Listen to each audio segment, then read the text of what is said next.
nga ani hian lalian moya patsuaw la fur khothiang ti la in bul alo chandon ani du sakna kan hla ne lo thaki ma top 5 final na ron zai ma sabir dona fur khothiang ti ron sadona ni lo thaki ma hi a o hi a sial ve em ya ka soi to kha zai ma sa top 7 an in nil na ka soi to kha ta khan nar o hi ron ne ya chu a chiat pui lo ve pon a that pui ve view the ti te ka soi nuala la hian top 5 lo tling la ta top 5 final na zai ma sabir ani ta ni fur khothiang lai thla hawang o al thaki ma zai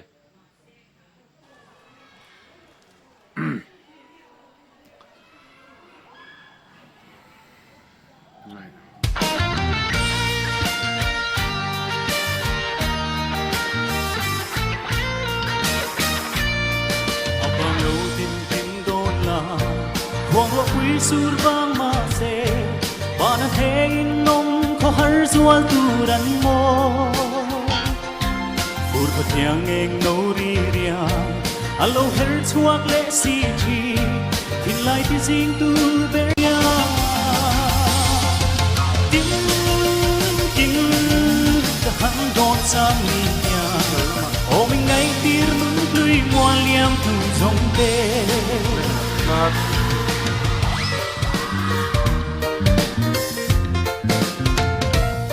international lampang chiang kong lo ki ma nge ka helo heta a pron pek chung lampang ka helo ron kat om tlat me va zi lo fa ngai thla sim zel tia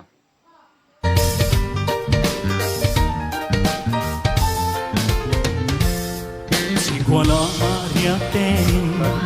dẫu khó để đâm tia ya ya mà tiếng hun lệ nun lui tê cả hàn thi ra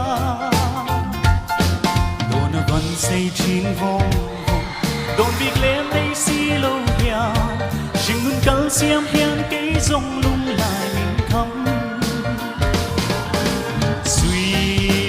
lung in lên rùa chi lệ khothiang eng no ri ria bin kin ka han don chang ni ya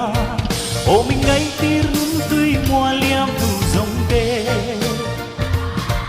o mình ngay tir nun tui mua liam tu dòng tê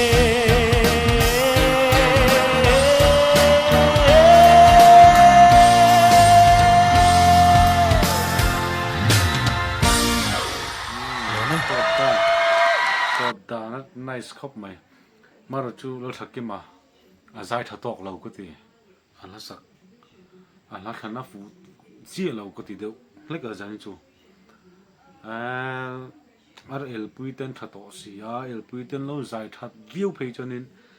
a che che duai thei thlat mai a chu wang chonin lo thaki ma top 5 final na ta na chun o ka lo ti deu ni poi view thei a poi lo view thei a maro chu zai chile tuk chu ni chong lawa a zai ma sa top 7 te kha a phalo deu ka ti ni ke ma benga chon mo wang chuan hal thaki ma hel puite zir el puite nan ti chet ve chonin khi tong theinga el puite an lo ti that diu chonin niam roi roi thei ni tu tok phatang o